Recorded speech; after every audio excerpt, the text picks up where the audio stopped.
temporarily. A valuable outlet for children to connect with nature has been temporarily disrupted. Gardens like this, and gardens anywhere for that matter, allow our kids to immerse in an outdoor classroom. They can play, have fun, and learn in different ways. Have your children been out in the garden, and what's their favourite plant? What plant have they connected to? It could be in your garden, it could be a street tree, it could be down at the park. We want to see them. We want to share the video so that more children can get inspired to get out and get grubby, just like my buddies here. Hello, my name is Azalea. Hi, my name's Elodie. I live in Breeston in Derbyshire and I am 9 years old. Hello, my name is Ziggy Swan. Hi, my name is Pollyanna. My name is Isla, and this is my film about trees. And this is my favourite flower, because it's my name Azalea. Well, the plants use the sun to turn carbon dioxide into sugars for their energy. I like this plant, and it's called a tobacco. This tree is called a ginkgo, and it lived back when the dinosaurs were alive. So a special moth at night comes and gets the pollen out of it. And these trees can live to be 900 years old, I think. It's my favourite tree because in autumn the leaves turn a bright purpley red. Should put a lot of copper and sugar into there so that they can have some food to grow. So here is beetroot, and here is radish. Now you can see it's a bit yellow because they need to be planted in the front garden so my dogs don't eat them. And yeah, borage is very prickly. Post your videos on Instagram, Facebook, and Twitter with the hashtag Plant Challenge.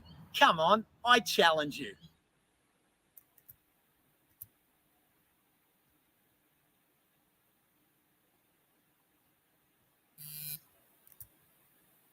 Well, good evening, everyone, and welcome to our fourth BGANZ Thursday night webinar for 2023.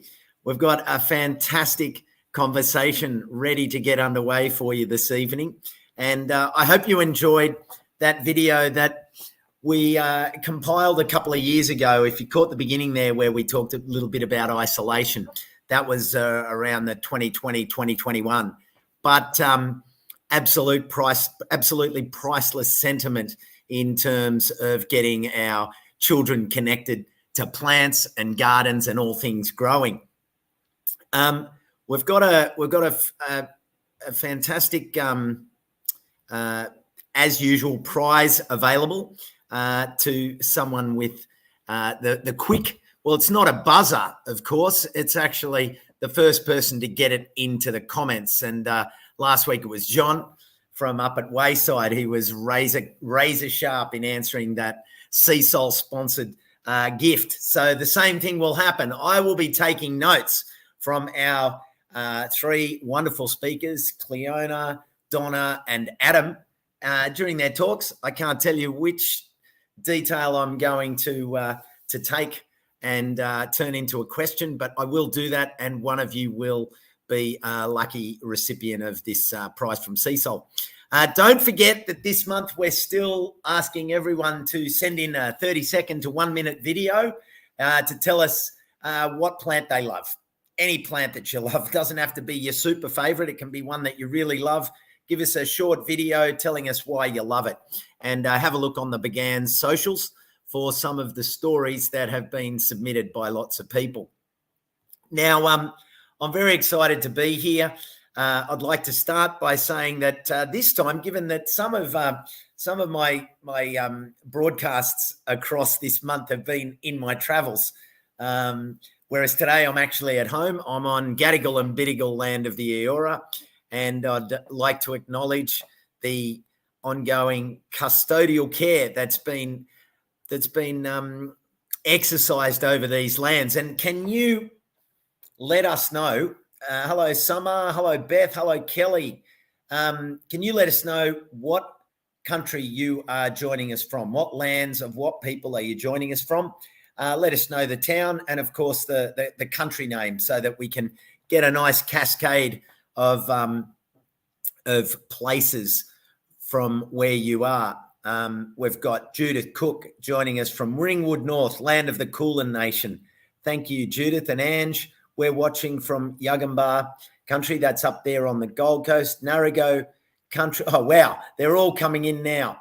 That's fantastic. Hello from Ngunnawal Country here in Canberra. Good on you, Carol. We've got Karingai. We've got Laramagadu in Roebourne in WA. John in Bunurong Lands. Wow, they're coming through thick and fast. It's fantastic. Linda's on Ngunnawal and Wiradjuri.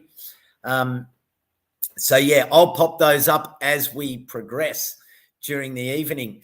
Now, as I mentioned earlier, the topic for our conversation tonight is a wonderful one. A lot of people have spoken to me about it in the lead up. Healing and medicine using indigenous plants and knowledge. And our three speakers cover a wonderful range of experience and knowledge. Hello from Dhawaral Country in Ballarat, Steve McKnight, and Nabiyak in New South Wales, Yurbay Country, Wiradjuri Nation for Narelle. Thank you. And, of course, Brisbane, Yugara and Turbal. Thank you, Terry. Thanks for joining us. So we decided with scissors, paper, rock backstage that we were going to start with Cliodhna Maguire, and she's going to kick us off in this fourth of our BGANZ webinars. Cliodhna is a proud Gomeroi woman living on Dhawaral Country in Wollongong. She's dedicated to continuing culture through plant knowledge and community regeneration. She's passionate about making social and environmental change, emerging from working among national parks and wildlife services, bush regeneration, horticulture, and community education.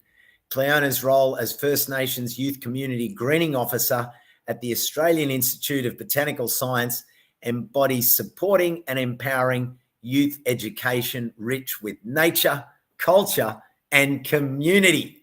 Well, what a way to start. Let me introduce you all. I just find Cliodhna in the... There she is. Hello. Good evening. Good evening. Lovely to see your happy, smiling, energetic presence here in our final chat. I'm very excited about this chat. I'm so pumped about our three speakers, and it's wonderful that you've been able to join us, and I'm really excited to hear about the work that you've been doing. Unreal. I'll kick it off. All right. Well, I'll put your slides up and take it away. Wonderful. I'll let you know when you can move through the slides too. I think I can. I think you can do it. Yeah. Perfect. So Yamamindeu, Cliodhna Naya, Gomeroi Naya, Gay Naya, Dhawaral Dawandu. So I'd like to start off by acknowledging my elders and ancestors, our elders and ancestors of this country, ever present, myself and other young ones coming through the emerging future. I'd like to give love and respect to the First Nation people of Australia now and the future, the knowledge holders and custodians of this land. I'd like to give generous respect to Gunama, that's Gomeroi for Earth, our Mother Earth. These mountains and their gullies and ridges, the plains and heaths, forests, dry and wet, rivers apart from and connected to the ocean, the skies, the plants and animals, and our teachers as well. Our teachers as people and as the land. Today and every day, we learn through the land, and tonight, we're learning together. We live on unceded Aboriginal land, colonised land, the land that has rich and strong cultural past, present and future. So I'll start off by saying my name. I'm Cliodhna. I'm 22 years old, so I'm a young one. I'm a listener, I'm a learner, I'm also a fighter for my country and my culture. I'm a Gomeroi woman. Cliodhna is a name from Ireland, representing that part of my ancestry which I still feel connected to and am proud of. Māori is my middle name, the name of my great-grandmother, an ancestor of this country and my Aboriginality. Māori is also Gomeroi for Aboriginal person. My grandma grew up in Brewarrina after my ancestors were taken off country to the Bree Mission, where my family has descended since. So my dad grew up in Blacktown and Nambucca and would visit Bree, the Pilliga and surrounding countries he grew up. My family now live all over, Bree, Dubbo, Māori, Nambucca, and here in Wollongong, Dhawaral Country of the Wiradjuri people. An elder of our mob once told me one night that us Gomeroi were the fiercest. I'm sure everyone gets told that. We are the fiercest and we're pretty big too. I feel that the front of colonisation took quite a long time to infiltrate our strength. Once they poisoned our waters, our lifeblood, our life source, they began to poison our gunama and our people. But here we are. I've grown up in an assimilated culture, but my love for plants, the land, the seas and its animals have brought me back, as well as my connection to family and community.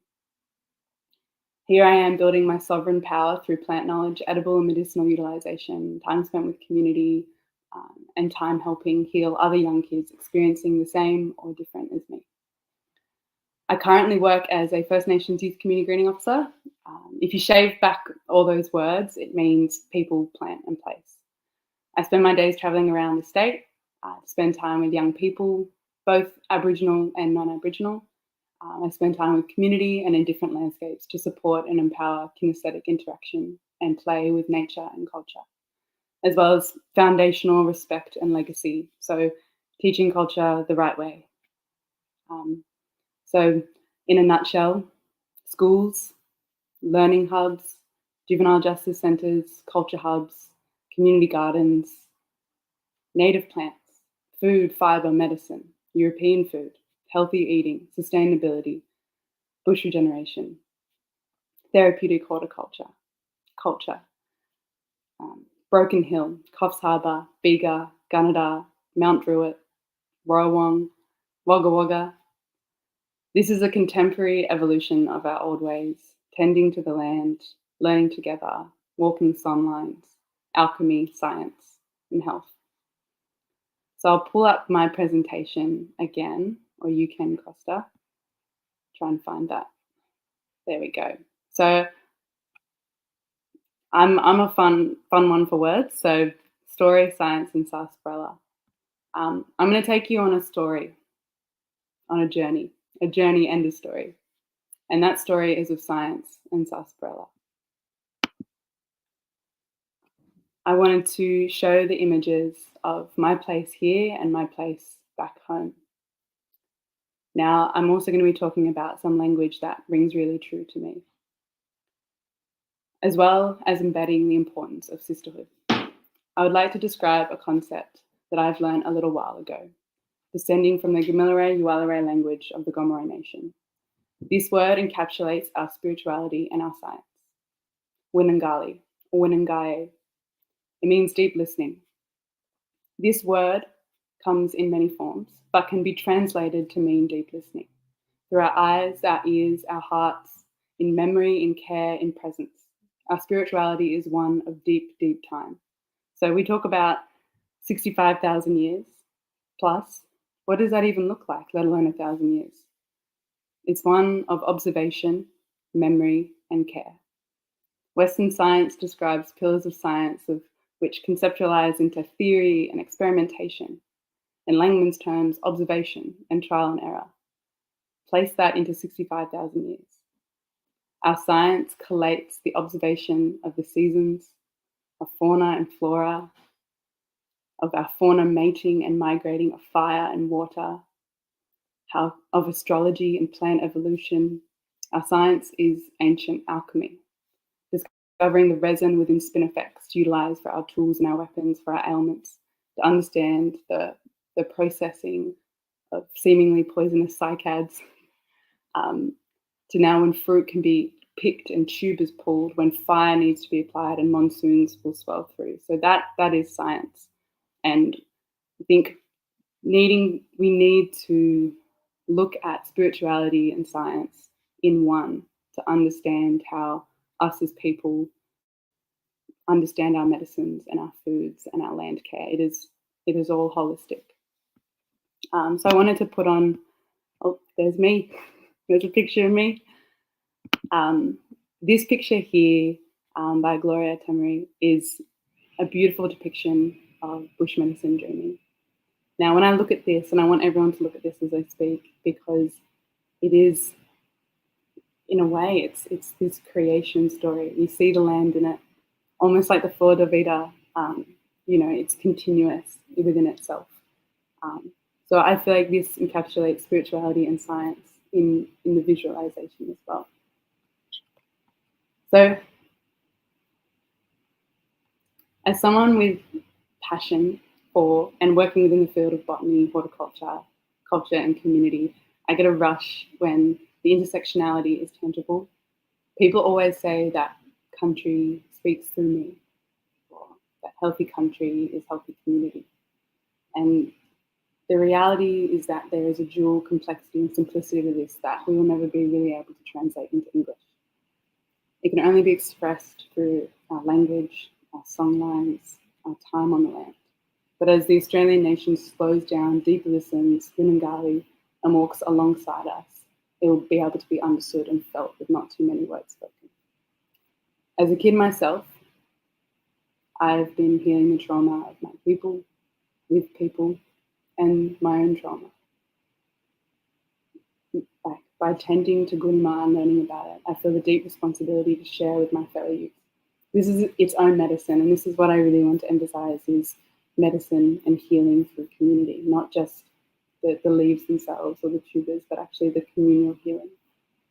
Regaining our sovereignty together. Intergenerationally, using old ways and using new ways. So plants and their power of food, fibre, medicine, weapon, shelter, spirituality, indicating they've been the centre of our culture.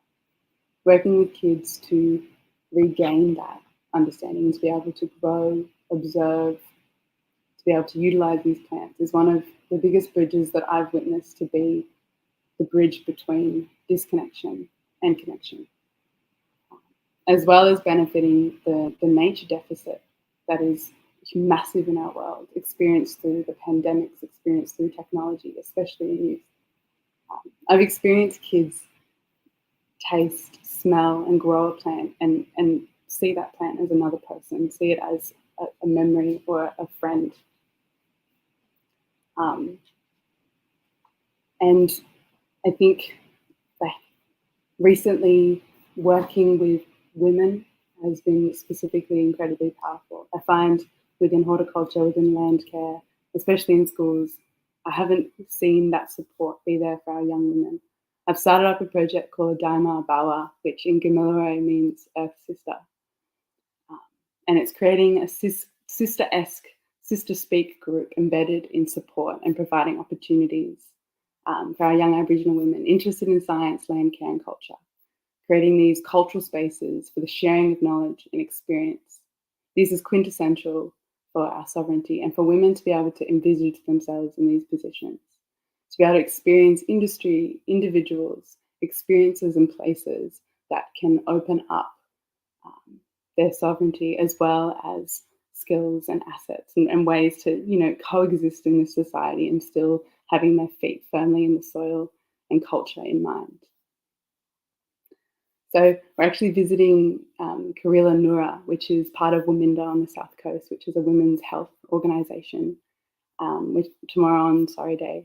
And we're going to be planting medicinal local native plants. And as we do so, we'll be talking, eating, laughing, soil, fingers in hand, like holding hands, fingers in the soil, all together. And I think as sisters and aunties, tending to the land, sharing together and continuing knowledge of medicinal plants, that is healing of culture as well.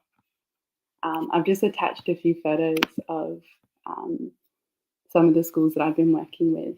And I always call it, our youth, our roots, whenever I work at a school. The first one I've got is Bega Public School. been working down there for a little while on BGANZ Country, helping plant out their yarning circle and create a cultural space with the community there. And those kids, they love plants, they love utilising them, they love growing them. They've given every plant a name, and every time I come, they just tell me the story of how they're growing. And I think there are so many ways that we can heal as a community through art, through dance, through language, through support, and plants and gardening and healing in those ways are just one of the pillars of connection and the growth that we can all have together. And I've also got Wollongong Public School, which we've got a lot of medicinal plants there and a lot of useful plants in the garden. They've just been thriving, and the kids have grown them all themselves. So having a kid grow something from seed, watch it develop, being able to harvest it and utilize it, water it, feed it is just the most rewarding thing. And then the last photo is cooking. Some foods taste a bit funky, and so when you can hide it in a cob loaf, you've definitely got high school age kids on your side. So working with the contemporary new way and fitting in old ways as well. I've been really finding that youth respond to this, and it is that bridge between disconnection and connection, and to hope that one day we do have a fuller, deeper connection, but we've got to start somewhere. So separating our plants into silos does not give their power justice. The holism of plants and their use is diverse. They hold many qualities for multiple uses for different people at different times, as well as in conjunction with other plants. As a woman, I can speak on plants for me and my female ancestors, as well as the plants that have served me and my family. One fruit that I find particularly wonderful is the native raspberry from around this way on Dhawaral Country. Its leaves have also been incredibly useful for menstrual cycles, for all my aches and everything. And I find that understanding that we can eat, we can heal, we can grow within plants. Another one that I think is really beautiful for me that I actually hold close to my heart is my mum. My matriarch became very ill late last year, and a local Dhawaral elder and close family friend became aware and foraged for sarsaparilla. Now, sarsaparilla is an incredible bush medicine and has been one that has helped my mum look after her body and heal. And I think that whole scenario has really put forth the reality of healing through community and healing through our body as well. So simultaneously getting the medicinal qualities, but also connections between community. And as well, deeply learning about the plants and the local plants that live around you is connecting to place and to people beyond the colonial systems that have established a society disconnected from the natural world. Present day use in a culturally respectful way strengthens my sovereignty and a lot of people's sovereignty around me as Aboriginal people. So ultimately, our plants are medicine for our bodies and for our souls as well. One thing I do want to finish on is just the importance of Aboriginal people embedded in bush medicine. I'm just seeing, the statistics of bush foods and bush medicine being led by white industry and white individuals, and seeing groups like this being able to create like skincare products as Aboriginal people on land, on country, caring for their country and caring for their community, should be something that should be supported by our whole nation. And so I would like to see, us go forwards on grassroots levels, connecting with our indigenous plant knowledge systems, but also respecting that knowledge is of our people and should be led by our people. And yeah, with that, I'll finish. Thank you.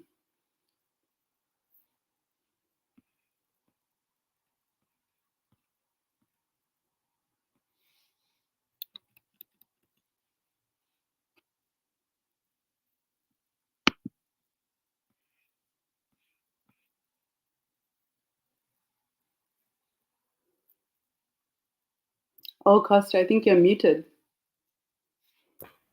I have been muted. That's better. Thank you. I've had a bit of a muting issue today, but we're on now. Well, thank you for a wonderful presentation. There is so many positive comments that have come through. People have really connected to not just what you were saying, but how you were connecting it, seeing the plant as a person, as a memory, as a friend. Here we are speaking at a Botanic Gardens webinar, and you're bringing that entire next layer and level of connection to plants, to culture, to history, and to healing. And you put it so succinctly, healing through art and dance and language, but plants being this pillar of growth personally as a community, but then that pillar of growth that those students are experiencing in their yarning circle. Yeah. You really... It's the beginning. I think we want everyone to be able to go out into the bush, into the beach, and to spend time on country and to spend time with community. But so many kids now are spending a lot of their time in school, and to be able to create those spaces within schools or in learning hubs and youth hubs outside of the school system where they can actually, be engrossed in that at school is really, really important. I think the thing that rang the loudest for me was really in the setup, where you talked about deep listening. I sometimes think that we are more capable of hearing but not listening. How do you translate that deep listening to people that aren't versed in this level of understanding? I think the way I break it down, sometimes I break it down a bit deeper, but using all your senses, and I think in the Western world we call it emotional intelligence, but I think in terms of between you and another person, I think it's care, it's compassion, it's curiosity, it's the desire to be present, and it's the actual the putting that into action, putting that presence into action. And when we're talking about the land, I think that deep listening comes through observation. It comes through looking at the land as a friend or as a living thing, not looking at it as separate from us. And that always encompassed in that deep listening concept. And yeah, I do wish that Western systems held that more true. But yeah. And I think to begin with that really sets the tone, because everything that we're all talking about tonight with Adam and Donna is all just an opportunity to deeply listen to whatever everyone has to share. Well, thank you so much. There'll be plenty of chance for some questions after Adam and Donna. So I might head over to Adam, and then Donna will be our third and final speaker. And then, Cliodhna, if you're willing to come back, we'll get the three of you in and we can have a conversation and people can post up some questions and we can have a good old yarn. Sounds good. All righty. Thank you. Thank you.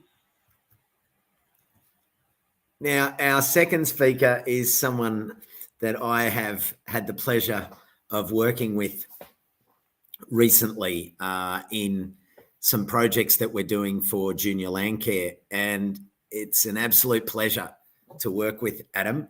And it was interesting to hear Cliodhna talk about Dubbo, because that's where Adam's from.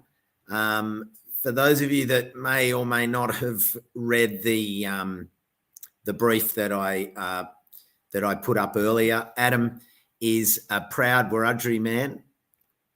He's been working in various conservation management and cultural delivery roles since 2011, and he's passionate about sharing culture, in particular knowledge of traditional plant use. His business is working in all different parts of the state, and for me, it's the work that we've been doing with schools in developing a program around enabling schools to create yarning circles and all of the positivity and opportunity that comes in that. But Adam, I'll bring you in. Lovely to have you here. Thanks, mate. It's lovely to be able to work with you again. So, yeah. It's just fantastic, and the three of you, between yourself, Cliodhna, and Donna, we've got such a treat of an evening. People are already absolutely loving the conversation, and I'm really looking forward to you continuing the yarn.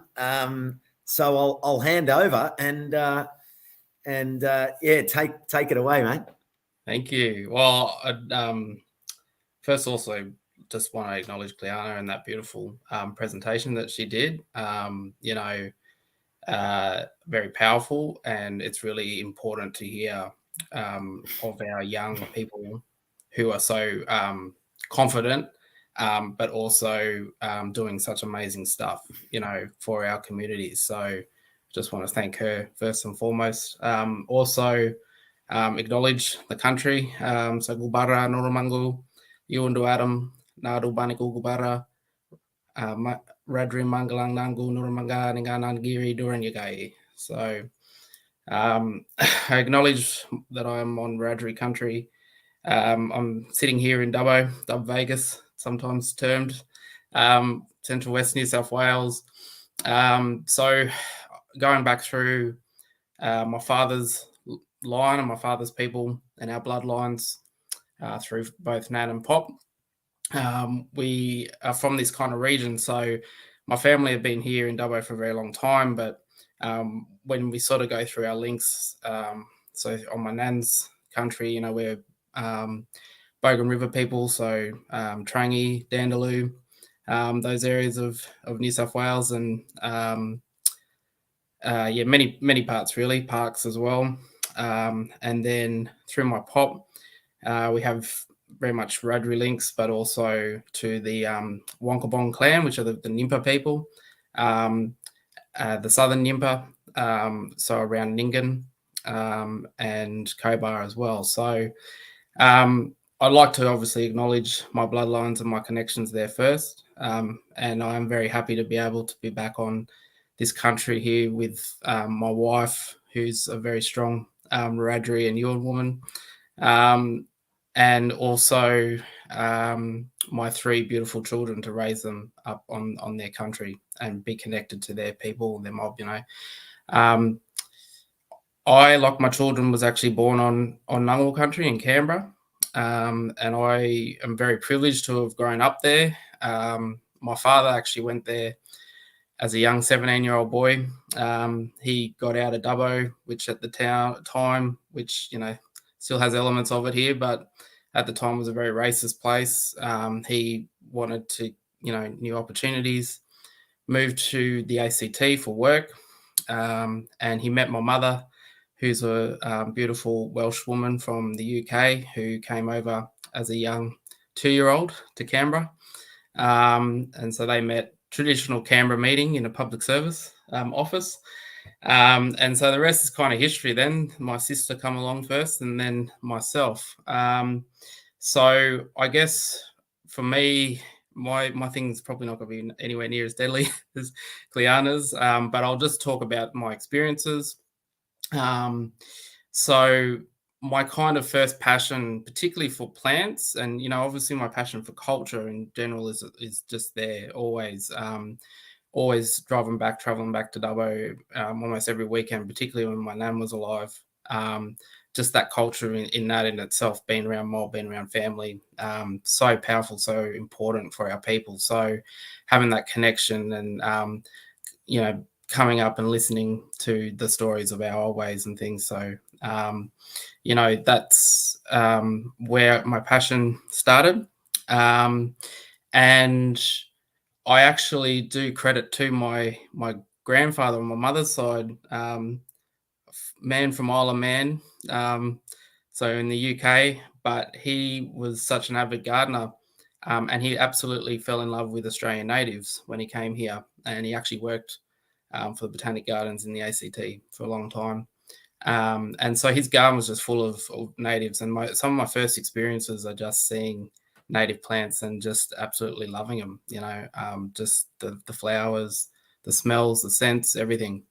But I suppose for a long period, my working life, or at least the first kind of 10 years, I was in various roles, but I was working in IATSIS, which is the Australian, the Aboriginal Torres Strait Islander Studies, a really awesome place to work. We were taking collection materials and taking it back to communities. And some of these communities, they're listening to audio of their old people that they hadn't heard for 50 plus years, and the tears that would bring to their faces when they could hear that language spoken again, or hear that story again, stories that people thought and communities thought were lost, and then they're here on these tapes that these fellows had recorded years and years ago. So it was a really beautiful job and experience, and to be able to go across Australia and go to some really amazing communities like Fitzroy Crossing and Palm Island and places like that, really, I guess, opened my eyes a lot to our just different ways and, our people all across the country. But I kind of got sick of sitting on a seat. I got itchy feet, as a lot of our people do. We've got to get out, get moving. And my sister, who has been very instrumental along my life in coming in at certain times and being like, you need to do this, and Cliodhna spoke about it a little bit before, but for us, and particularly for Wiradjuri people, like our matriarchs particularly are so important within our culture. We're a matriarchal culture. My sister, being an older, female, is a matriarch as well. And so I very much listened to her and listened to everyone, the females in our family. And so she was always wise with the guidance. And she said, I think you need to do something like this. And she sent me a traineeship in Parks and Conservation Service in the ACT. And so I went for it and I got it. There was four of us, 4 Aboriginal people from all different areas of Australia, living and working on Dhawaral Country and learning from, started learning from a very knowledgeable Dhawaral man, Adrian, and learning from a very knowledgeable non-Indigenous man who just knew, I don't think you could trick him with a plant. Like, he knew every native Australian plant, how to ID it. It was absolutely insane. So to actually be out and with them, and so hear one side of it of, oh, this is how we use this plant, and then hear the other side of, this is how you identify and this is how you look at this, and just that observation and learning and stuff, which is really part of our culture, really just lit a fire in me. And I wasn't the greatest kid, at the time. Like, I was into a lot of different things, things probably not so good for us. And so I see that time on country as actually my healing. So I was able to kick some of the habits that I shouldn't have been doing. And I ended up, just basically starting a career for myself on country, which is absolutely amazing. I still pinch myself today that I've come from there to here. So from that, I kind of, I really got this passion for plants and learning and learning how to eat these plants, learning how we use these plants for medicine, learning how to make fibers, string, rope, learning how to make coolam, and learning how to make, boomerangs, all this sort of stuff. I was just so blown away with the resources that our plants give us. And so I sort of carried that journey on into Greening Australia, non-government organisation. And I started there, and that was really plant-based. It was in a nursery. It was on-country restoration work. I was traveling around doing all this stuff. And I was so blessed to be able to learn that side of things as well, because at Greening Australia, again, very, very knowledgeable people. Identification of plants, just absolutely amazing. So that really helped my journey in terms of knowing the plant and then knowing the both ways, I guess, learning our old ways and the new ways, you know.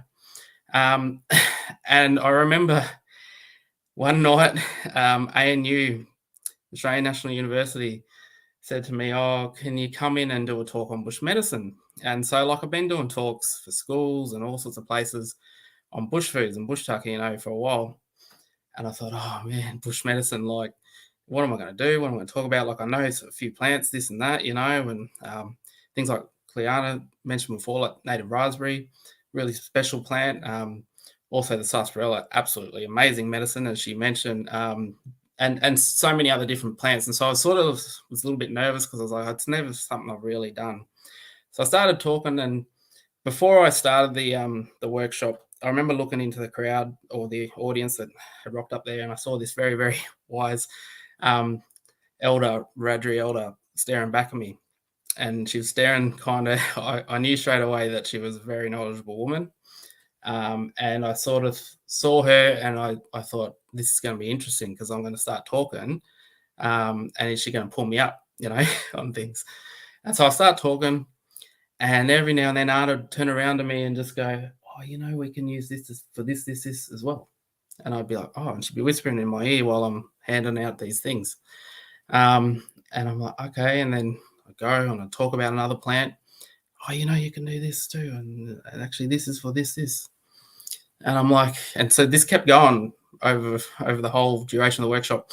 By the end of the workshop, everyone in the workshop was just talking to Arta and going, oh, do you run bush medicine? Like, do you know, can you teach us? Can you? And so I was like just totally forgotten in the background, and everyone was just talking to her, and I was just like, wow, this is amazing. But what really blew me away is that she came up to me afterwards and she said, I'm going to teach you. And so I'm very much at that point paid my deepest respects to Aunt Mimaya, Wiradjuri elder, Wiradjuri medicine woman, for taking me on and for teaching me our traditional ways. She's a Wiradjuri woman from Kondo, my people Dubbo, you know, and this is where, again, this absolutely blew up in terms of the expansion of just understanding our culture. And that, it, you know, like Cliodhna was saying before, it's not just the plant itself. You know, there's so many aspects to it. Everything is interconnected, interwoven, the wholeness and the oneness, you know, and this is the biggest teaching that comes from this is, you know, that everything has a part in this healing and in this process. The way that you go and you interact with that plant, you know, it's not just about taking it because you might know that it can be used for this thing or whatever. You know, you need to go and actually have a conversation with that plant first. You need to be respectful when you walk up and you ask it if it has anything that it can provide you for that day. And I've had a number of times where it said no, and I've just had to walk away, you know, even though we really needed that medicine for someone. And so, you know, that's a big part of it as well, is kind of just learning that whole process. And that was a big one that she really taught me. I think from there I learned a whole lot from Aunt Min, and then I just kept going on my journey, learning from many different people, you know, along the way, and never stopping learning, because we don't stop learning. I've kind of gone into different ways. I think you know, some of the things that I've had to learn with healing and things have gone much deeper into spirit as well. You know, I could probably be here for hours talking just on that, so I won't go too much. But, you know, outside of plants, there are so many other aspects and things that are that we use and that we facilitate within when you're talking about Indigenous knowledge and medicine. Plants are very important, but there's so much more. There's the essence, the spirit, the animal essences and spirits that, you know, that gives us that medicine. Costa might remember that we had a yarning circle at a school, and I told one of our teaching stories that Aunt Min had passed on, and it was about courage, about dingo and about the gecko. And, you know, I think because Narelle's there online, she always is a very, very knowledgeable medicine woman there as well. I saw her pop up before. you know, one thing that she told me once is she's like, look at that girl over there, she's painting our gecko. You remember that story of the gecko? She's trying to paint that courage back into her life, you know, and this is that deeper part of that medicine, is like you're really connecting to the essence of that animal. You're really connecting to that essence of the plant, that medicine. It's not just a physical thing. So, you know, you see a lot of our people doing art and you see them forever painting a certain animal, and it's like they're connecting to that essence, that medicine of that animal as well. So I know we're sort of talking on plants, so I'll bring it back, but I just wanted to bring that point that the healing starts everywhere. It's not just in one specific area. The healing starts with getting your feet on the ground on Mother Nanja Ngatia, Mother Earth. You know, that's probably one of the most powerful things you can do, and stand under a big old gum tree and sit under there for hours. So, you know, that's probably one of the most powerful medicines I've ever been, you know, privileged to have. So there's all of that. I just want to sort of show a couple of things, because we talk about plant medicines, and so I've sort of talked about, I guess, the process that we were taught and different things like that. So some of the plant medicines that we have here, we make little like different balms and things. And so Cliodhna finished up very well with that point of like, not only like the intellectual property but also with the TGA, and like saying, you know, we know what these things can help with and can cure as well, to be honest. But we can get in trouble for saying these things or putting it on a label and things. And so it's really an interesting place where we go, again, this whole walking in the two worlds thing that we have to do as Aboriginal people, you know. So, but we do make these balms, and these balms are more than just using on a topical. Again, you really get that healing, that whole healing when you use these balms. So this one here is one of our very special plants that grows probably about 5 minutes down the road from where I am. We call this Yavanda, so not to be confused with lavender with L, which is also a very beautiful healing plant. But Yavanda is the Wiradjuri word for it. If you come out this way, many of them know this plant still, you know, and still use it very much as part of like even daily routines and things. Yavanda is a plant that basically will help to cure everything, but particularly things on the skin. You know, we see a lot of issues with skin and with rashes and eczemas and dermatitis and all those sort of issues. So we start to put the Yavanda together in a cream to help our people and to help all people. And yeah, like Cuz says, they're good medicine. So I see the pop-ups. I don't know how many people see the pop-ups from Facebook, but so very good medicine, very powerful medicine. We can there's ways we can prepare it to also take it within a drink. But again, it's just like any sort of medicine that you go to the chemist or anything like that. You got to know the doses, right? You can't just go and do this stuff and just take a whole load of it, because you'll have the reverse effect. You'll be either on the toilet for days with the runs or much, much worse. So respect is also very much part of this bush medicine, you know, and respecting it. And sometimes less is more with a lot of this stuff. So the Yavanda is one of our very important plants out this way on Wiradjuri country. Like I said, I've seen lots of people, you know, drink it, they go to the doctor, and the doctor, or this is the Western doctor, and they'll say, look, your blood pressure is really high, or your diabetes is, you know, it's out of whack, it's out of control. They'll go away, they'll drink Yavanda for 3 weeks, go back, the doctor's scratching their head going, what have you done? You know, and a lot of these, particularly the old people, just have a little grin and go, I don't know, not sure. But, you know, that's, again, that power of our medicine. So the Yavanda is one. We have another one that grows out this way and also grows in many, many places, and for many different Aboriginal First Nation groups, it's one of the very powerful medicines. For Wiradjuri, we would call it barbine. And so barbine, as a balm like this, we use it for arthritis and muscle pain and things like that. But then we also put them into tinctures. So this is more conventional ways we're using it now. Some of the old ways, or the easiest ways, was obviously water-based. But tinctures will last longer on a shelf. So that's the benefits, I guess, of incorporating the two ways, incorporating some of the more of Western ways of doing things as well. So so we tincture it, and it then becomes medicine for the brain, and it then becomes medicine where it will relieve all that fog out of your brain. It will relieve and pull out all them migraines and all different things out of your brain. It'll give you a lot of memory back into your brain and all sorts of things like that. So such a powerful plant. I've heard of elders taking this plant with brain tumors and they're disappearing, after they take their medicine of the babine. So it can't be underestimated, the powers of our bush medicine. And it's, again, going back to that whole process. It's not just the power of the plant itself, but it's the power of going out and connecting with that plant, connecting with that country, and harvesting and picking and respecting it. Taking only what we need, not what we greed. So that's a couple of things. Another one that's really, really amazing medicine is mirum. And so the mirum is more for, I guess, pain relief. So a lot of people like this one, particularly inflammation. And inflammation is such a big issue at the moment, and has been for a long time. And diets and different things play a role in that. Our environment plays a different role to bring inflammation in our body. And so these plants help to draw that inflammation out of our body.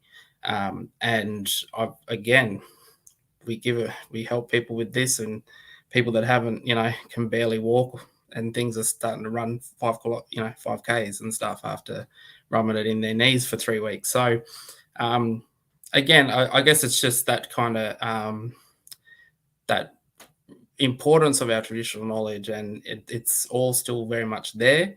A lot of people think that it's gone. A lot of people think that I don't know, that particularly us mob on the southeast of Australia don't have this stuff, but we all do. And even if it's not direct, it's all within our hearts, it's all within our spirit, and we're just all getting it back now. It's all flowing in. So it hasn't gone, it hasn't disappeared. And I'll probably go for hours, but I should probably wrap it up because I think I've probably gone way too long, and we've got a very, very knowledgeable and experienced woman, Donna, from New Zealand, that we need to listen to. So I think I'll leave it there.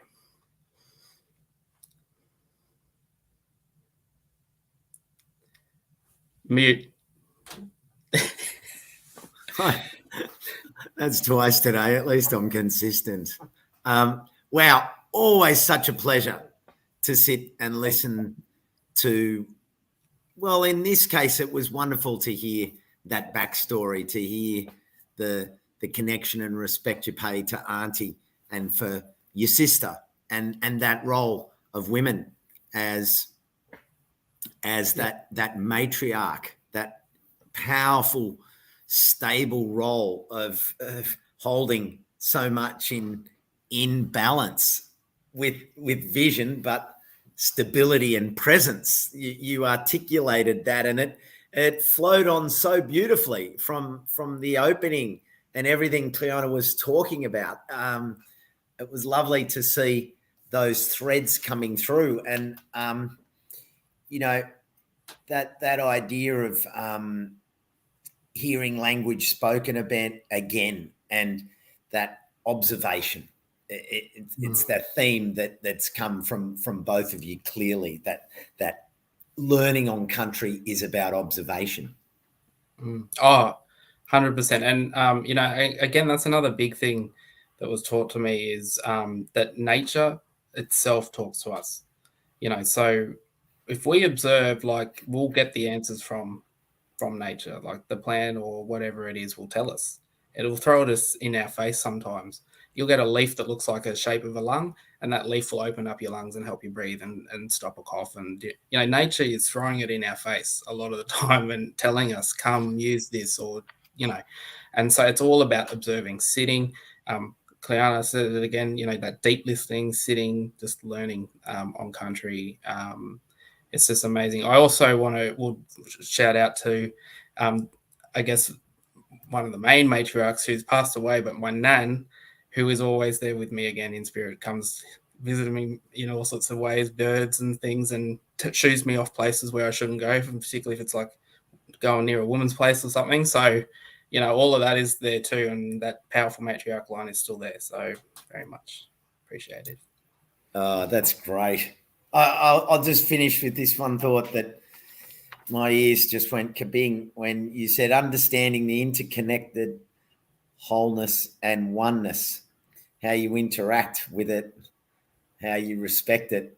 Can you add anything more to that? Because that rang loud to me when I was listening.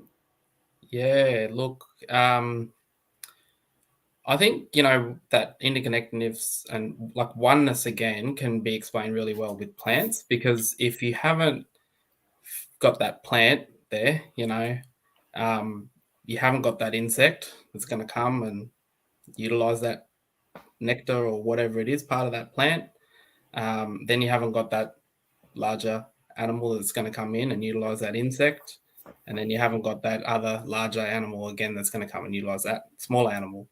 And that's really just a very basic snapshot, but you start to see the cycle and the oneness of what everything plays its role, and everything is interconnected, and the oneness is whole. It's bringing us all back to whole and self again, so wow. Well, thank you. Like you said, we could go on, but we have a wonderful third speaker in the wings, and then we will come back and have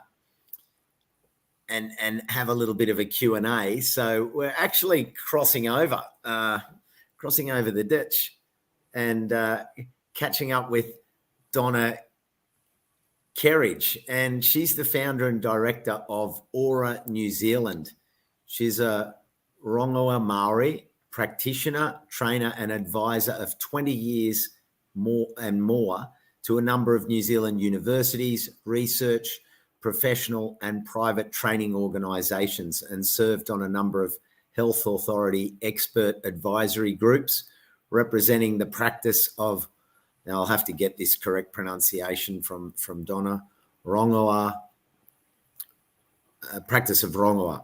Donna enjoys inspiring others to learn and put into practice the simple yet profound healing wisdom of our ancestors, which is exactly what you two have been talking about, in a way that is respectful, authentic, and mindful of the needs of all peoples and the land itself.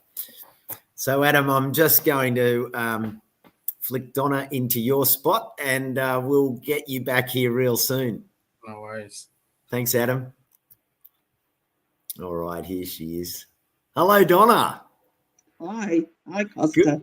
Good evening, and thank you for agreeing to be the third speaker and holding out with us and for us. And lovely to have your input from all the way across the water.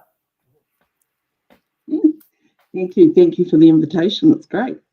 It's a pleasure to have you here. So I won't go on with any chitter chatter. I'll let you take it away and share your presentation with us. Wonderful. Thank you very much, Costa. Tēnā koutou katoa, ngā mihi o nui ki a koutou, tēnā I te mihi ki a koutou katoa. I want to begin by just acknowledging the Aboriginal people of Australia, and especially Cliodhna and Adam for their kōrero, or for their conversation. Sorry if I keep slipping into Māori, and their conversation this evening. I feel like we definitely are one and the same, and the thing before I begin is like to remind all of our guests tonight that we are all Indigenous to somewhere. Some of us have been disconnected for a long time, but nonetheless we are all Indigenous, and it is wonderful to hear the Indigenous teachings of those people from Australia. And I particularly liked a couple of the comments that were said, Adam, with take only what we need, not out of greed. And I think that's probably a teaching of our ancestors the world over. And I'd just also like to say, the only reason our Indigenous practices prevail today is because they work. If they didn't, our grandparents and our great-grandparents would have left it all behind a long time ago. So I think, it's important that we keep that front of mind. I'd like to also acknowledge our Botanic Gardens, Australia and New Zealand for hosting the event this evening. Who am I? Well, my name is Donna, as Costas just said. I'm from Ngāti Tahinga and Ngāti Mahuta, descent here in Aotearoa, and also of Celtic origins through my father's side. In New Zealand, Māori refer to themselves as tangata whenua, rather than Māori. Tangata whenua means people of the land. So thank you all very much for joining us tonight. I'll try and be brief in my talk tonight, because I know question time is always the most valuable.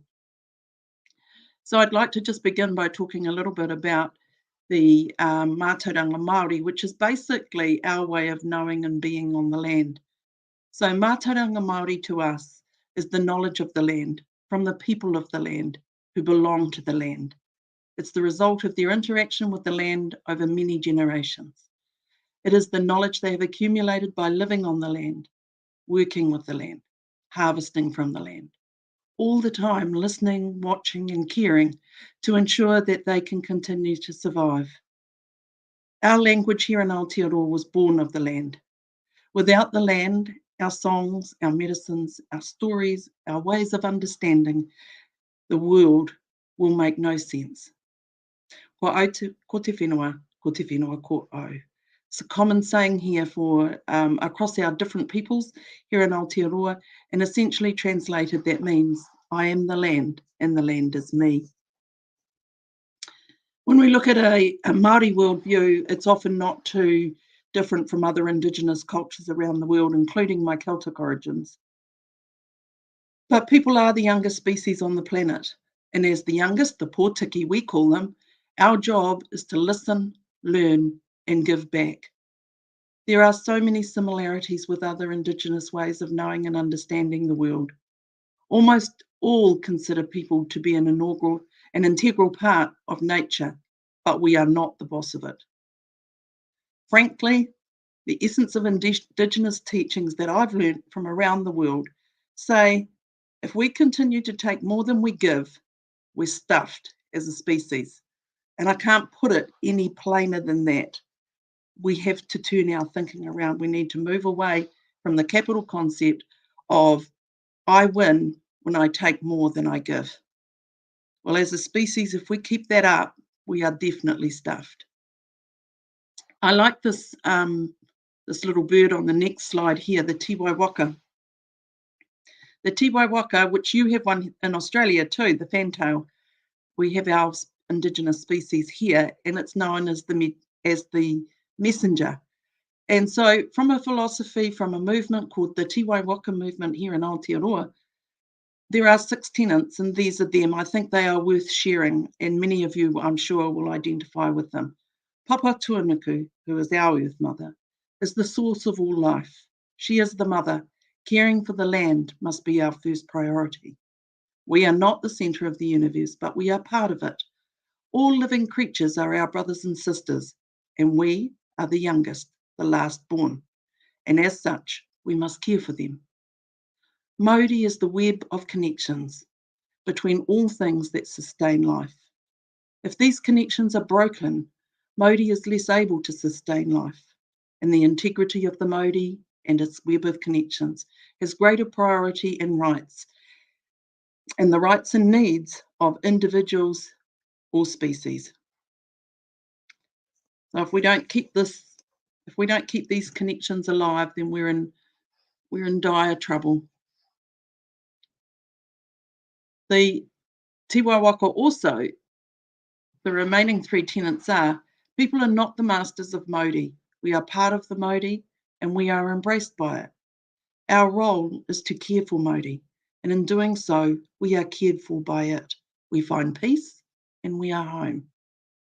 No individual person is more important than any other. Each must contribute what we have to offer and receive what we need to be well. No more, no less. We give special care to the tiniest living creatures. Even though they are too small to be seen, they are the foundation that keeps and sustains all life. Caring for them is caring for the Māori, and this is the source of wellness and sustainability. I want to talk to you a little bit about one of our plants here, one of our trees here. This beautiful tree is about 200 metres from my home. It's called the Pohutakawa, Metrosideros excelsa. So like every person, each plant brings gifts. And for us, the Pohutakawa has aerial roots, as well as roots that go deep into the ground. They connect heaven and earth. They descend deep into the earth, cementing our connection with the land. This tree is also of spiritual significance for us, connecting the beginning and the end of human life. We place in the base, we inter our whenua, our afterbirth, of future generations into the safekeeping of the roots of these trees, maintaining our connection between people and the land to which they belong. This tree is also, the name of this tree is also given to the name of a star in our Matariki cluster, or the Pleiades cluster, heralding the new year here in the Southern Hemisphere.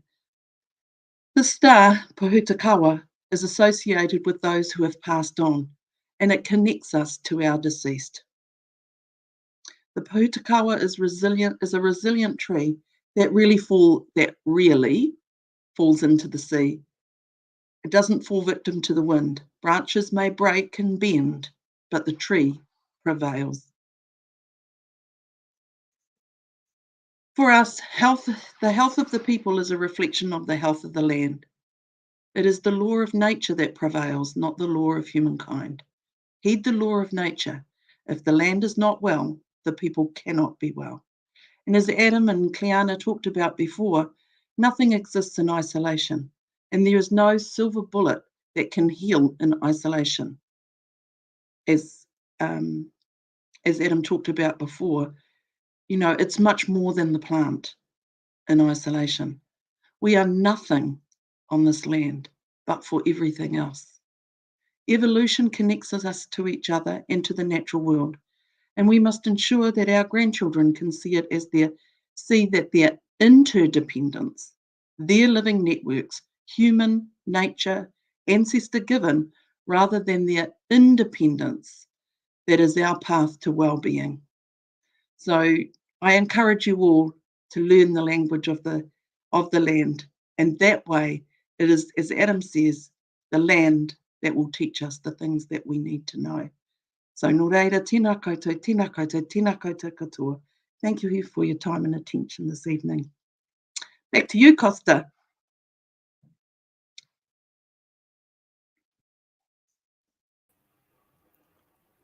Wow, Donna, that was incredibly powerful. The comments are coming through, deadly, beautiful. I mean, the Pohutikana, just that commitment, the way you translated that thought of it being committed to the land. I'll just take that out. Committed to heaven and earth. And you talked about the roots and the branches, and like you placed horticulture in that same context that Cliodhna and Adam shared it, and it was also interchangeable across the cultures. I could feel and hear the threads of what you were saying. Our role is to care, and we're not the center of the universe. I think probably one of the most powerful comments was, we are the youngest species on the planet. Can you give me a little bit more context around that? I think as the youngest species on the planet, we are dependent on everything that came before us for our life. We wouldn't exist if it weren't for them. So, and we as people are nothing but for those that are around us and surround us and keep us well. And that's both in our human communities as well as in our communities of the natural world. I think that it's when we look back into, our healing practice is called rongoā, and you said that really well, Costa, so thank you. Oh. Is rongoā, and to me the translation for that is to invoke our senses. When we invoke our senses, then we are able to tap into that ancestral knowledge. We are all the living faces of our ancestors. We are just the end of a very long line carrying on the work that they began all those years ago. So when we are able to step into the realms of our senses, all of them, then we are able to connect with that unseen world that both Cliodhna and Adam spoke about, a very important world. It gives balance to our world. And without balance, we become unwell and we'll tip over. So maintaining that balance between the physical and the spiritual is extremely important for us. So, yeah, I just think that in our Western ways of learning and growing, often the unseen is not so acknowledged. And that is why we become unwell, because we need both in order to be well, to give balance to our lives, to enable us. And I think our indigenous healing practices enable us to maintain balance in an ever-changing world. We've all had to evolve just to be here, but it's the art of being able to find balance when everything around you is moving. And so as we learn that, as we connect to the natural world and move and flow and in rhythm with the natural world, we are well. And more importantly, so are our children's children. That was a long answer to a short question, sorry. No, there's no sorry required. That was, I have nothing else to ask, because I think I want to get Adam and Cliodhna up here to just talk together, for you three to just yarn together. And I think, Adam, there you are, come in. And where's Cliodhna? Just let me bring Cliodhna. There she is. Can I just throw a little log onto this fire and just say, together, can you just take us into that idea of listening? Donna said, our job to listen, to learn, to give back. You've all had listening threaded in what you've spoken about today. Can I just throw that in there as the first thought to share? Definitely. Cliodhna? I think just thank you so much, first Adam and Donna, for sharing your presentations and experience and wisdom. I really appreciate everything. And Donna, I've forgotten the phrase that you said as well, but it's really interesting, the interconnection between the Māori understanding of deep listening and then my mob's understanding of deep listening, and we just look at, we stand back for a moment and look at that cross-cultural understanding. I think that's really powerful. I think the thing that is saddest that I see, though, is those of us who remain on our land, remain on the land that our ancestors first walked. We're especially privileged. And I think that it is really important that we also recognise those people who have been disconnected from their land, who have been disconnected from their culture, and find hope in our cultures is to be able to welcome them. I think that would be worse than the fate that we and our ancestors have suffered, because we still walk our land. But there are a lot of people who, for different reasons, are unable to do that, whose children are unable to do that. And I often say to people, if we learn through the lens of Māori, through tangata whenua, here in Aotearoa, it will reconnect you to your ancestors, and then you can be whole. And we can all walk together, because no matter where I've travelled in the world, and listening to you both tonight, it's really clear that we all speak the same language. Different plants, different places, different physical attributes upon the land and in the skies and in the ocean, but nonetheless the same language. So, my heart goes out to those not as privileged as us. So kia ora. Yeah, thank you. Yeah, and how in saying that, how intrinsic it is that we need to come together as communities to heal that, because you see, through technology, through this need and greed to have more, to have different careers and travel to as many places as we can and have as many things to own. And we look at our elders and our ancestors, and their true way of living was to learn the land that they were on. And that was everything. And to see that there's so much out there to want, rather than looking in and looking at the place that we're at and passing that knowledge on to people like me as well. I feel very privileged to have elders and teachers that have helped me see that, because I know so many kids that I work with and that are amongst my community as well that don't have that privilege. And it is a privilege. Agreed. Yeah. You mentioned, Donna, tangata whenua. I hope that I pronounced that correct. People of the land.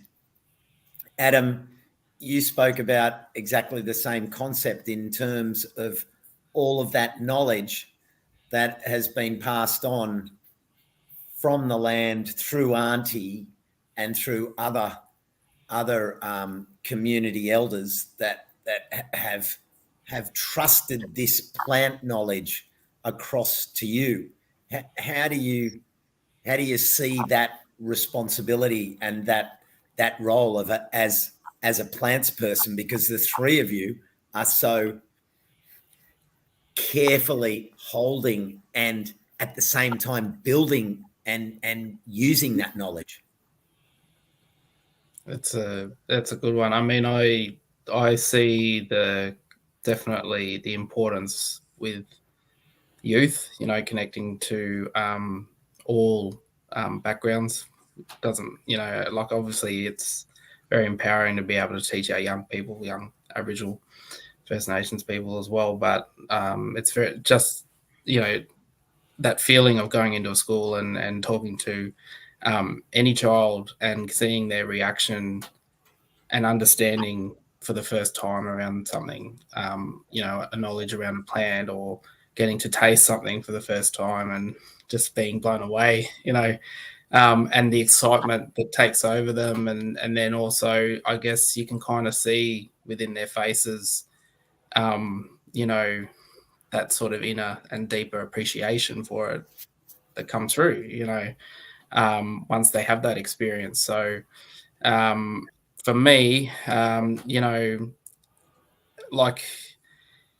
many people that very wise elders that have taught, before me, are generally so modest with what they have and what they say, and they will say, like, their knowledge is within a grain of sand, and so if that's the case, my knowledge is within a microcosm of that grain of sand, because I only know what I know, but I also know that I can share things and empower people as well. So I feel like that's my kind of role here, is the way that I talk and communicate, and my passion for culture and land, and hope to pass that on to everyone. So I don't know if anyone else wants to talk. Cliodhna, do you want to add a little to that? I mean, you are really so articulately taking these stories forward, and that's such an important part of all of that knowledge and its past. It's been storytelling, and you're now telling those stories to this generation. And that's it. What it is, it's all storytelling. We are oral people. This culture has been similar to everything that Donna was saying. It's lived on because the proof is there. It works, and I think our language is through song lines, through dance, through art. It's all being continued, and just again what Adam was saying. Knowledge is so humble, and especially being a young person in this space and being around elders with such amazing plant and cultural knowledge, and the way they share it is so humble and in the right time and at the right place and with the right people. And I think so many other people within Australia and within the world are wanting to gain this knowledge and celebrate it and uplift it, but it does come down to that humbleness and that patience. And I think, through story, it always starts with story. It starts with our spirituality, and then comes the information and the utilization. But it is this, it's a recipe. It's a recipe, and I think kids and education is the core of that, because so many kids are just on the edge of their seat wanting to learn anything. And even if it's just the time spent outside putting a seed in the soil, or appreciating, like Donna was saying, or I'm not sure, I think both of you were talking about just bathing in nature, being in nature. That's the medicine. Even just taking kids out into nature is part of that knowledge system. So I think, not to say too much, but everything that Donna and Adam were saying. Can I also just touch on, because you sort of just reminded me of something too, Cliodhna, but I just sort of, Costa will remember this. We were out of school and this young fella sitting on the ground quiet. You remember that? And we've got, we've told everyone, take your shoes off, kids. Like, and for some of them, they don't do that. Take your shoes off, put your feet on Mother Earth. And we were doing it, and we're going around the yarning circle, we're having some really great yarns, and this young fella's just sitting there quiet, quiet as sleeping, falling asleep there, and then Costa finally prompts him and goes, well, what do you think about this, mate? And he goes, well, I can feel through my feet my energy going down, and Mother Earth is giving me this energy, and then it's coming back through me, and now I'm feeling revitalized. He just comes out with the most profound thing. I can't even remember it now, but kind of just, I think just adding on to what everyone's saying is those learning moments will come anywhere, and it can be from a young child as well, and some of the most profound things will come from them. So like engaging and working with them and teaching and sharing, you're going to then come and get this stuff in return, some of the things that you least expect. So, and I wish I could remember that, what he said, Costa, because it was just, so at the time, you and I were just blown away. We were speechless, basically. Yeah. And you knew it had purely come as a result of being present. He had totally gone off. He literally, so he wasn't asleep. He was in a space, and this just came out, and like, we both looked at each other and were like, okay, this kind of validates everything we were kind of envisaging or hoping. And you can't package stuff. You just got to let it be. And when you let it be, it happens. There's a certain element of trust and respect that you just say, well, just allow things to be, and take the value goggles off and the judgment goggles off. And he was like, if you looked at it, you would have thought he's the last person in that moment that we're going to get anything, and he was the one that mattered. And it just washed over him as he looked up at the trees, and the depth of his connection then was something to behold, wasn't it, Adam? I think so. And I think it also goes back to Donna's point of, people being misplaced and from traditional lands or whatever, but being able to bring them back to that central connection and thing. And this is what this is the outcomes that you get, so. Cliodhna, I know you touched on it a little at the end there when you talked about, and Adam sort of threaded into it as well. And I just thought, just maybe unpack a little of this. With this interest, with this slow willingness for people to come in and connect with this knowledge, how do you, the three of you deal with those realities where you have people coming in with intent that's not in necessarily the interests and understanding and trustworthiness, that it's just like, oh, okay, this is and we can look at what's happened in the past with, be it the macadamia and other intellectual properties. How do the three of you manage that side? Very, very good question. Does anyone want to start with that one, or I don't mind?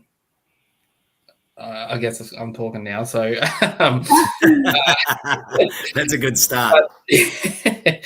Look, it's always going to be just a really hard place to navigate, I guess, because I suppose you do, as an individual, will be able to pick up on with your intuitiveness of the vibe of that person, and then be able to make that decision of what do you tell them, or what do you, so that you got to have a lot of that is like, and again, it's like what Cliodhna was saying at the start, like that, and deep listening, because you really need to listen to what people are saying. You're Miwi, that's right, cousin Earl. So, you need to have always that on guard and on point, because unfortunately, although things, there are a lot more people interested and keen and et cetera, there are still those people out there that want to take and abuse the intellectual property of our people. So we need to, I guess, tread carefully in that space, and be very much respectful of that knowledge that we have, and I guess, be wary. I don't know if anyone else wants to speak on that a bit, but it's such a huge question, and there's, I've met people, a lot of really deadly people in our people around Australia, really working hard on this intellectual property, not just on medicines and things, but even like our intellectual property around fire, because people are taking our fire practices and turning it into a PhD and saying it's theirs, like it's their knowledge and things, and our people on the ground are like, no, we told you this stuff to start with, and now you've come into our community, and now all of a sudden you're a doctor, got a PhD in fire, and it's no sort of, you know what I mean? Like, so this thing is going across everything. It's going across our art. It's going across just so many spaces, and it's really huge. So I suppose I can only talk from one little part that I want, but I know I want to open the floor to the rest of you, because I think you got some better things to cover. No, that was on it. Do you have anything to say, Donna? I think that when we get caught up in the capitalistic view, it hurts us. It hurts us to think that people are profiteering off the knowledge that was given freely by our ancestors. But I think the difference is they don't get the knowledge. They don't actually understand it. One of my great teachers said, you can teach anyone and everyone, but only those who are meant to hear will hear. And what they mean is that, I'll have people that come to the classes that we run, and they'll always say, what's this for? What's that for? What's the recipe? How do we do this? And I'll tell them freely, despite getting myself into trouble. But I'll tell them freely because they're not listening to the stories that come with it. So there's absolutely no interest in the depths. And that is where the knowledge is. They're on to the next plant before you've even moved the first two steps or syllables. Once they've got what's it good for and how do you make it, they've moved on. And we know that it's so much more than that. And so by the time they get back to the car, they've learnt nothing. And any recipes that I give people is freely available on the internet now. I've given them, they've taken nothing. They've taken nothing from us. It's those stories, it's those connections, it's that way, as you both talked about, of connecting to nature at a much deeper level, listening at a deep, deep level. I think when we look at what is the blueprint for healing? It's not this plant is good for this and that. That's the simplest stuff. We can all rattle off plants that are good for this and good for that. The blueprint is being able to look at a piece of nature that is thriving and use that as a blueprint for how we are well, how we become well. For nature to be thriving, it needs diversity.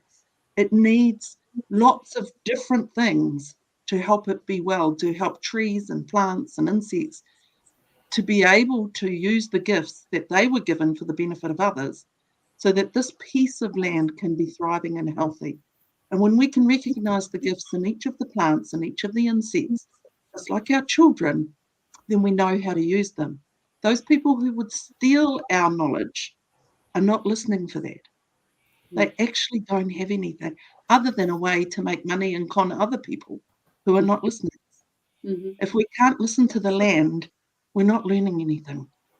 And I would say to you both, being a little younger than me, and this is not meant to be patronizing, but you probably already know by now that this is not a vocation, that we are chosen and our elders have invested knowledge in us to carry for those people who will one day need it, not for our own benefit, not for financial return. We need to put food on our tables just like the next person, but the privilege is far greater than that. And we don't get to wake up one morning and go, oh, I don't think I'll be a healer anymore. I don't think I'll be an agent for the land anymore. That is not a choice. It's what we do to pay back those who have invested their knowledge in us. It's not a choice and it's not a vocation. It's the gift we bring to the world. So I don't worry about those people who would do all of those terrible things, because I ignore them anyway. The LAW it doesn't matter how much humankind thinks they can make laws. At the end of the day, it's only the law of nature that will prevail. So we can think all we like. I don't pay attention to it, and I'd love people to challenge it so we can have the discussion up front. But funnily enough, they don't actually want to challenge indigenous. Wow, Donna. Yeah. That's the answer. Yeah. Wow. I acknowledge that we've gone over tonight, but I don't care because there was no over. This is living and breathing the way it should be because of the three of you tonight, and I want to thank you for just everything that you've brought. And you know what's been really interesting tonight, and I can tell you from the 4 conversation evenings that we've had, there hasn't been a lot of specific questions, because what you're talking about has connected to people on a different level. And that is marked. Like before I had question, but the three of you have threaded a story and threaded your knowledge and threaded your outlook in such a way that there is not these specific questions. It's a feeling that you've doused everyone in tonight, and people are listening.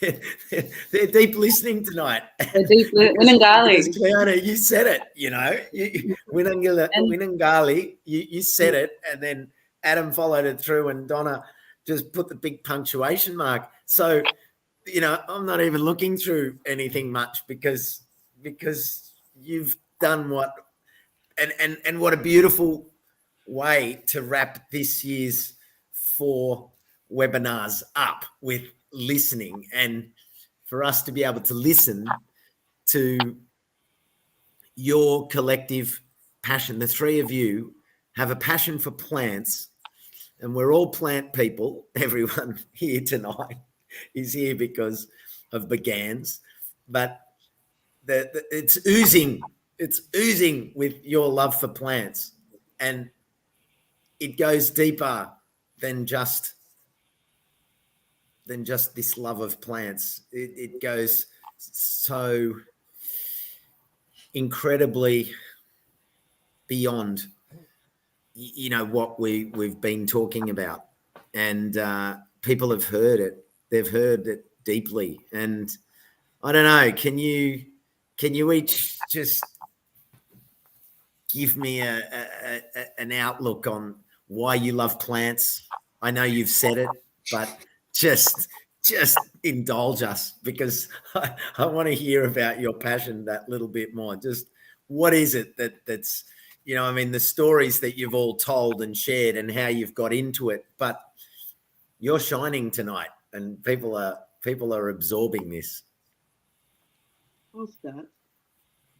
Costa, I just want to say that one of the things about our learning is, and I often say it to people, is be the tree. Be the tree, and then you will see the tree. And when we can see the tree, we can feel the tree. And once you feel the tree, you can't ever not know. It's not something that we think in our heads.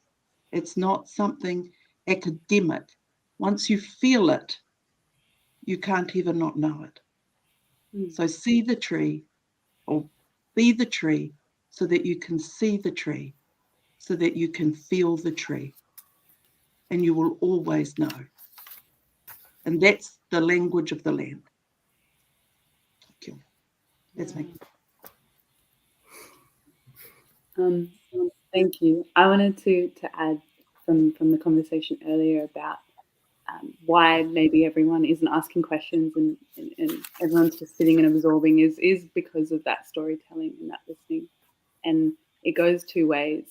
I think the way that we can go forwards and separate from tokenism and separate from capitalizing and not actually listening is by sharing stories and by stepping up into that role as well as a storyteller. We're all a storyteller, so all sharing our knowledge. And I think that actually tying into what I love most about plants is it's not about me and it's not about what I know. It has evolved into the people I've met, the friends I have, how I've connected with my family, how I've connected with the place that I live, where my family are from. It's like it's become everything that I am. And rather than, although it's fun learning names and uses and you know, running around in the bush and all that, I think it's more about the actual world that it's opened up for me. Yeah. I think the thing that I'll share why I love plants so much is it for me it brings me home. It brings me home whole.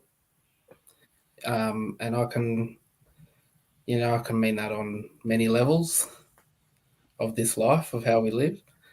But even just from I guess, you know, the sense of being able to go to a place, God, who knows, like 1,400 kilometers away and see a plant that I know from my country and I'm home, you know, bring me home. Like it takes me home, even if it's just within the space up here, you know. So I think that's probably what I love about plants is that grounding and bringing you back to your whole and your home.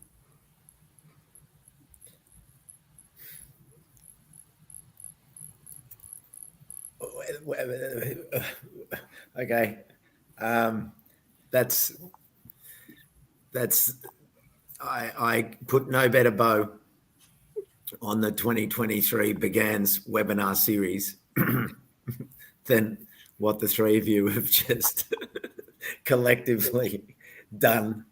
And, you know, it's interesting because this has been an opportunity to do exactly what you said, Cliodhna, and have these yarns across the month of May, and to say, well, yeah, we can have a Botanic Gardens Day, but let's have a Botanic Gardens month, and why not have these talks and bring people together? And, you know, on that note, I want to bring in to this evening's wrap up. I want to bring in some of the people in BGANZ who are behind these incredible events. So we've got Tim Ubergang, we've got John Arnott, we've Got Eamon Sullivan. There's Eamon there. And we've got Rebecca. Where's Rebecca? And here's Rebecca. And, you know, this whole idea of the webinars grew out of a webinar that we did when we couldn't do what we'd started to do, which was have events at a different botanic gardens. And then out of that grew the idea from talking to these wonderful folk you see on screen to do this over the month of May. And that's what we've been doing for the last couple of years. And you know, there's a lot of effort go into organise people, but there's also no effort in the sense that here we have a committee in BGANZ who are just engaged and involved with meeting and working with incredible people. And what a great platform to be able to put them out there for all of you watching and listening over this month and the previous times that we've done it. And, you know, one of the driving forces behind that, Eamon Sullivan, who's just there. I got wind today. I got a text from my people. I won't reveal my source, Eamon, to say that after close on 7 years of being, was it president of BGANZ? Is that correct? Yeah, the CEO. And also my name's changed. It's now Eamon Flanagan. Flanagan, yeah, Flanagan, Sullivan. It's all, yeah. You know. Sometimes details get a bit loose, but Eamon has, you know, it together with the whole team, but Eamon was one of the original ones that kind of confronted me and said, you know, can we do some stuff and blah blah blah, and he's given me so much, along with the whole committee, so much opportunity to have fun with this and to be involved. And I just wanted to acknowledge you tonight, Eamon, and say thank you for the work you do as a team at BGANZ, but for the commitment that you've done, because it's all volunteer. It's just an opportunity to really build the message of plants that we love, and of botanic gardens, and the role that all of the individuals in the gardens play in researching and making the world a better place. And you know, it's fantastic that you've contributed so much. And I just want to acknowledge that your time at BGANZ is so well recognised, and we'll miss you, but you know, once a plant person, always a plant person. Yeah, thanks, Costa. And just like to say, you know, you're the easiest man I've ever confronted. Never had anybody. You know, you've done so much for botanic gardens and the community, and I really appreciate it. And people don't really realise, probably you're out and about doing your day job, you're flying into a hotel or wherever, and you're always turned up, and you might be 20 minutes before you've come from the plane into a hotel and you're doing your stuff at Botanic Garden. So I really appreciate, Costa, all your support, and to the speakers, the guest speakers tonight, and all the speakers that we've had on. It's been a fantastic series, so thanks all. Cheers. Yeah, thanks, Eamon. Do you want to add anything, Tim, John, Beck?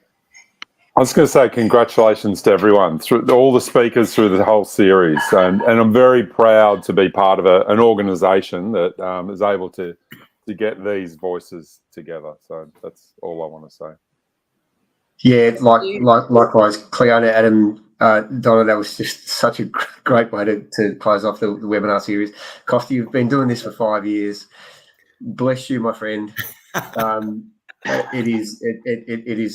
It is complete, like the reach that we have to be able to reach.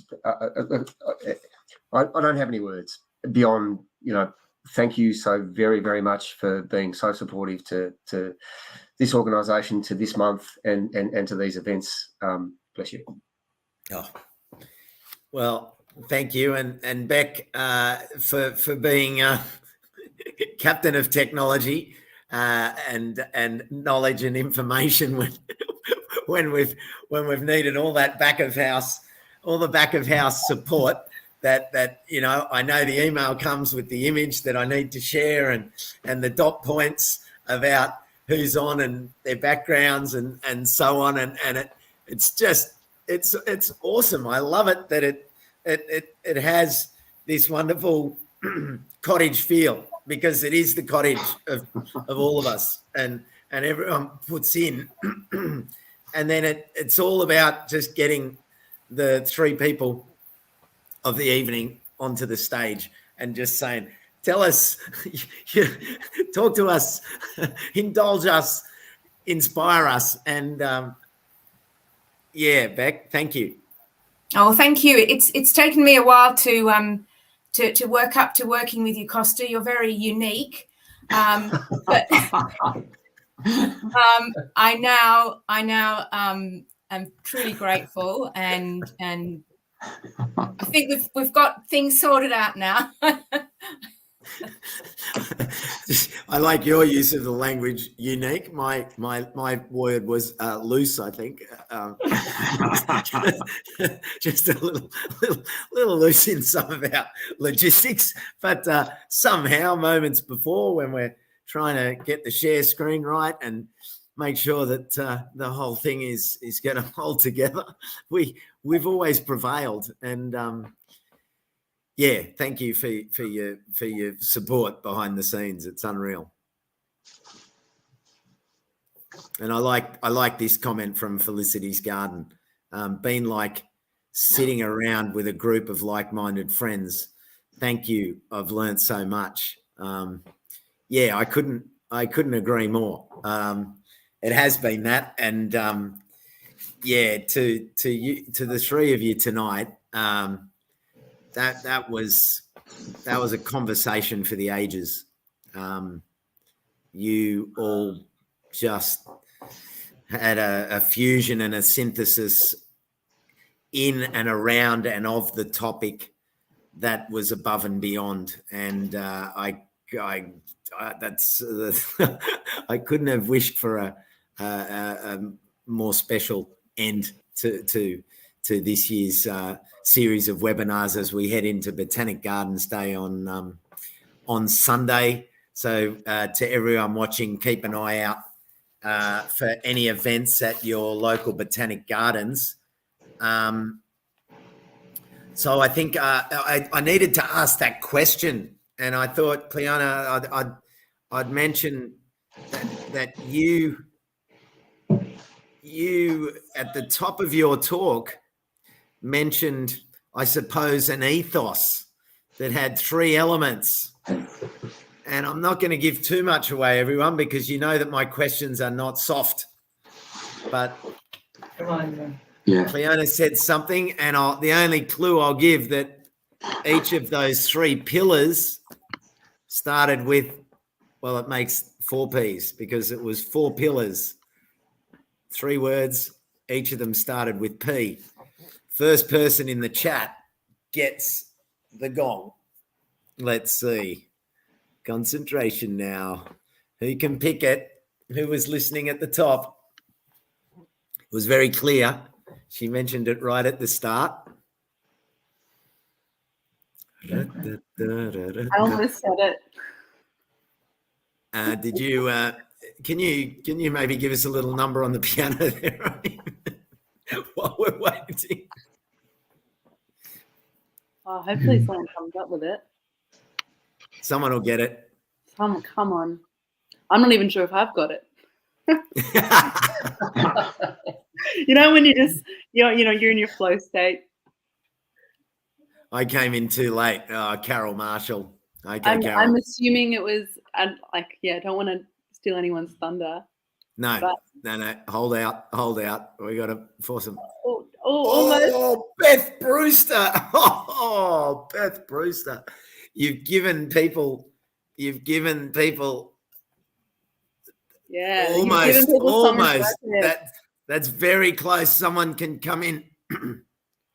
Brianna Hill has snuck in after Death by Plants, who who called the same. Brianna Hill gets the Sea Soul Prize for the season. I could, but that's cheating. Thank you, Phil. Phil, not yeah, we Phil. would have. Go back. Yeah. You came We'd in have too to late too, Phil. Yeah, exactly, Phil. No, you missed the bus. Well, Brianna, if you can. I'm sending her a message now, Costa, a private message, and I'll put my email in there, and she can email me, and I will organise that prize to get to her. Well done. Oh, fantastic! So, that is pretty much it, everyone, for our series for this year. As I mentioned earlier, we have some of our wonderful panel on here today. John Arnott, Eamon Flanagan, as opposed to Sullivan, which did sort of ring well there for a moment. Rebecca Harcourt. So we also have Helen McHugh, Amalia McLaren Brown, and Alison Morgan, who are part of the BGANZ team, but with us, and of course Tim Ubergang. And Tim is with us here on the broadcast. Big thanks to Adam at Yurbay, to Donna at Ora New Zealand, and of course to Cliodhna for the Australian Institute of Botanical Science, where she does a lot of her work. And of course, have you put in your little video, your plant challenge video? It's not too late. We've got till the end of the month. Check out BGANZ Facebook page and website for your local botanic gardens. I'm going to be live streaming from Mackay Botanical Gardens for their 20th birthday on Saturday. And keep an ear out on community radio on 3CR on the live show, which will be dedicated to botanic gardens this Sunday. There'll be garden staff. John will be on there from 7:30 to 9:15 this coming Sunday. And check out the BGANZ.org.au website for events that will be taking place at botanic gardens around the country. Let us know where you're going to be, and we may well cross paths. So let me just take this out, and bring everyone back. Cliodhna, thank you for being a part of this evening. Thank you. No, so happy to be here. I'm feeling very privileged to be amongst everyone tonight. Thanks to everyone behind the scenes. Thanks, Costa. Thank you, Donna, and thanks, Adam. Appreciate everything that was shared and had fun. I love this stuff. And it's like we're all in our lounge rooms, we're all in our rooms in our houses, we're all sitting around having a yarn. This is what it was like thousands of years ago, and we're still doing it. Keep it on. Keep yarning. Thank you. And Adam, thank you. Yeah, thank you. I too feel very privileged to be able to be a part of it, and to be able to sit with two very wise women. So thank you very much for sharing your space with me, and it's been amazing. And finally, over there, a little bit further across the water, Donna, thank you for your insights and your storytelling tonight. It's been an absolute privilege.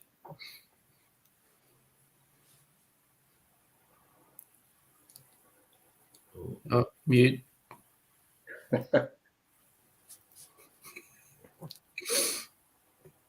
Someone had to do it. It was an absolute privilege. I've really enjoyed this evening. Thank you for the invitation. And I just want to note, I could be wrong, but I think Brianna's a Kiwi. The one who won the prize. There you go. Not sure. Very good. Fantastic. Well, thank you everyone out there online for being part of the series this month. I can't believe the 4 have come and gone. It's incredible. From our opening night on bushfire recovery to our second night where we went and visited the conservatory at the Australian National Botanic Gardens in Canberra. And then our third night, which was last week. What was it? I've just gone blank. The botanical banquet. Oh, botanical banquet. Yes. Edible plants. That was, I have so many people commenting about that. They absolutely loved Karen and Jenny. They just brought a wonderful edge to edible plants through the work that they do. And then, of course, tonight's conversation around culture and plants and medicine and the everything that we've just heard. I can't wait to watch it again because I need to, I believe. So thanks, everyone. I'm going to sign off for this year's series. See you around the Botanic Gardens on Sunday. Keep an eye out online. People will be sharing stories and yarns. And what a wonderful way to end. So on behalf of BGANZ and the whole team behind these webinars, we will see you again in May 2024.